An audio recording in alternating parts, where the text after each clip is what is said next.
അതിൽ തങ്ങൾ ഏറ്റവും കൂടുതൽ കരഞ്ഞത് ഹംസ റളിയല്ലാഹു കൊല്ലപ്പെട്ടപ്പോഴാണ്.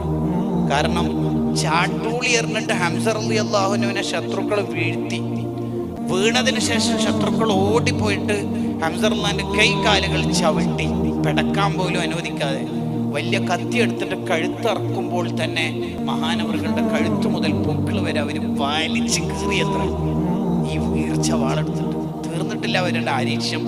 മഹാനവറുകളുടെ ഈ കീറിയ ഭാഗം 2 ഭാഗം വയറിന്റെ തൊലി പിടിച്ചു കീറിയവർ ചെവിയും കണ്ണും മുറിച്ചെടുത്തു. എന്നിട്ടാണ് കരൾ ചവച്ച് തുപ്പണത്. ഇത് കണ്ടിട്ട് നബി സല്ലല്ലാഹു അലൈഹി വസല്ലം തങ്ങൾ കരഞ്ഞുപോയി. കരയുന്ന സമയത്ത് അവിടുന്ന് പറയുന്നുണ്ട്, യാ ഹംസ യാ അമ്മൽ മുസ്തഫ. അവിടുന്ന് പ്രത്യേകം ആ കരയുന്ന ഘട്ടത്തിലും പറഞ്ഞെന്താ പറയാ, ഇന്നക വസൂലല്ലി റഹിമി. ഹംസ തങ്ങളെ നിങ്ങളെ കുടുംബം എന്താ ചേർക്കുന്ന ആളല്ലേ. എന്താ വേറെ ഒരു നന്മ പറയാതെ ഇതന്നെ പറയണത്. അതിന് ഇബ്നു ഹജർ റഹിമഹുല്ലാഹ് ഒരു വ്യാഖ്യാനം കൊണ്ടുവരുന്നുണ്ട്. അസ്നൽ മത്വാലിബ് ഫീ സിലത്തിൽ അഖാരിബ് എന്നാണ് ഇബ്നു ഹജർ ഹൈതമി തങ്ങളുടെ പ്രൗഢമായ ആ വിഷയത്തിലുള്ള കിതാബ്. PDF soft and hard copy available ആണ്.